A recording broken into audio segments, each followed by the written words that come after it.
Hello guys, Nigel here with you, Nigel's Modelling Bench. Just a quick video just to give you a little bit of an update about me and an update about the Lancaster and a couple of other bits and pieces. I'm afraid to say the Border Models 1/32 scale Lancaster has stalled for a couple of reasons. It's only temporary and there's nothing wrong with the kit, don't worry. The first one is it's bloody hot and humid here, way too hot for doing any painting and stuff. So I'm not going to be doing any painting. And the next thing I was going to do was go on and paint all the engine bearers and get the engines built and painted and everything, but it's just too hot to airbrush. So I'm not going to bother. The other reason is, if it wasn't for this reason, I may actually give it a go or put the aircon on or something, but notice any difference, anyone? Yes, these are my old glasses, and when I say old glasses, I mean old glasses. I got these in 2014, so they're 8 years old. Reason being is my last pair of glasses here, okay, these are the ones I was wearing when I fell off my bike, and if you remember, the lenses popped out and I managed to get them all back together again. And then a few nights ago I rode home from the pub in the pouring rain, and when I got home I thought, bloody hell, these glasses are misted up, and as you can see, no lens. The lens fell out on the way home and I've lost it and it's gone. So I am now even worse eyesight was than I was then. I initially thought I was actually better, but I'm not. On the close-up stuff, the computer, I seem to be able to see better than I did with these.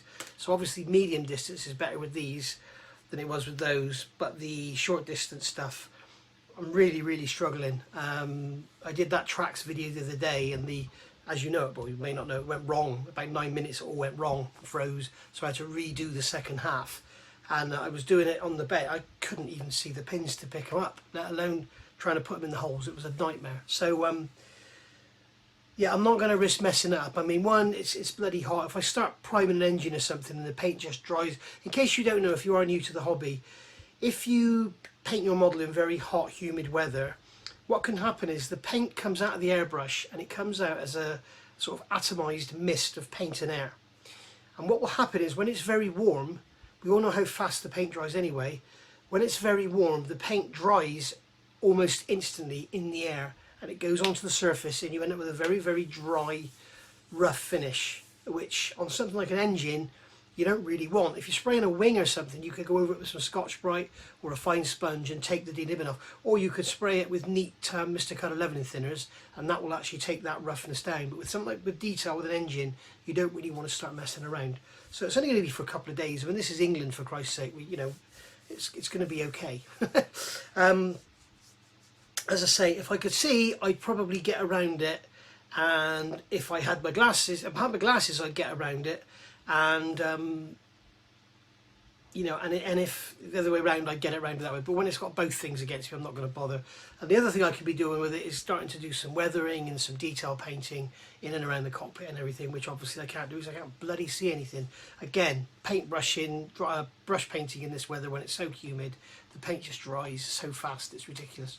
My wet palette's over there and it's all dried out, so, and it's crap actually. It's a wet palette I got from Amazon.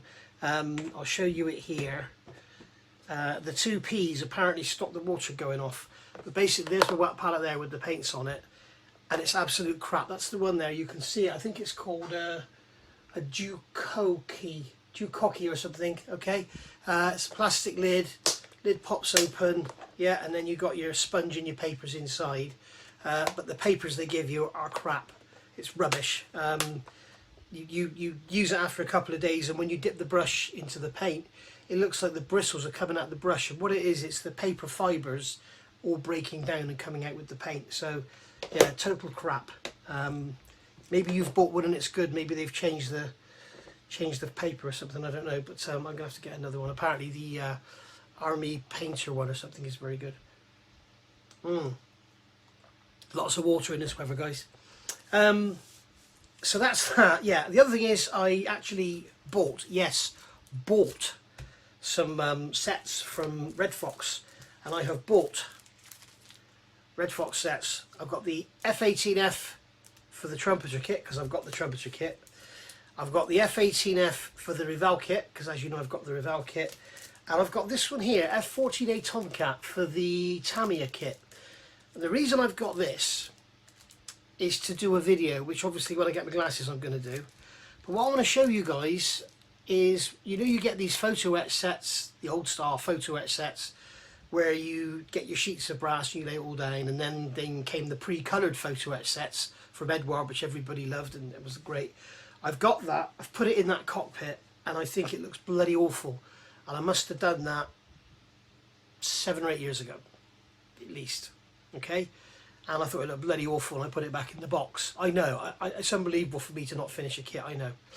But anyway, I put it back in the box, and then when I saw they had this one, and when you look at everything you get in there, I mean, it is loads in there. It's like the full cockpit. It's not just the instrument panel, it's actually the panels behind the seats, it's the instrument panel, it's the panels down the side, and you've got the internal fuselage panels as well. It's all in there. You can see it there. It's probably their best set they do. It's absolutely awesome.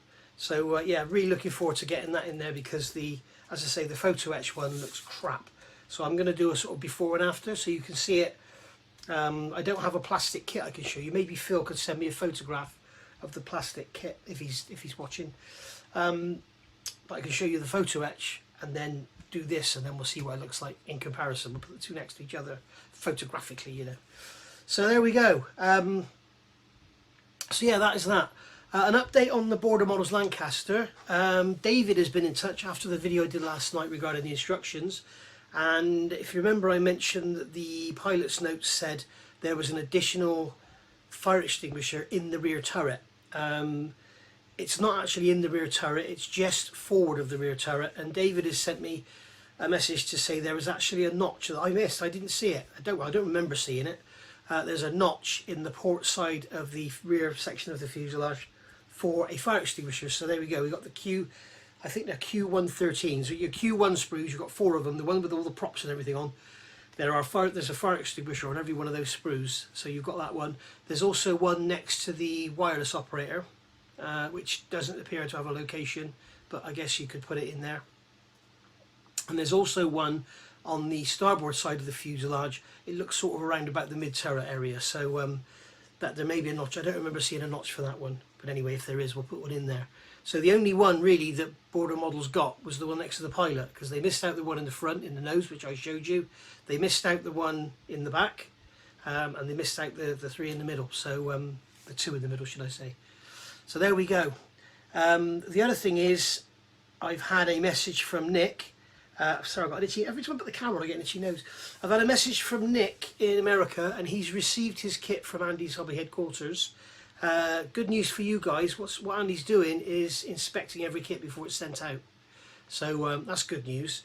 But he did send me a picture to say that, you know, I've been led to believe they've improved the packaging and made the boxes deeper. His box was exactly the same as mine, although he got his kit completely undamaged.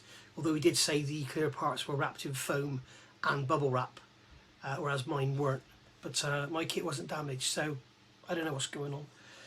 So anyway, there we go. So watch this space. Thank you for all the lovely comments you've made on my instruction manual video. They're all very much appreciated. They mean a lot, and looks like you all love it very much. So yeah, all I say is stay posted, because anything else I find I will mention, and then when I've actually finally finished the thing, I might edit that video and relaunch it with an addendum on the end, or do like an instruction manual part 2 video or something. But I don't think there's much else to cover. So I hope not anyway. So there we go. That's that. So I'll see you all soon. Thanks for watching. And as I say, I don't think there's going to be a video on the Lancaster this Monday. If I do anything, if the glasses miraculously turn up tomorrow or something, I mean they are due any day, then I might have something just to put half an hour together or whatever. But I'll see what I can do. Bye for now.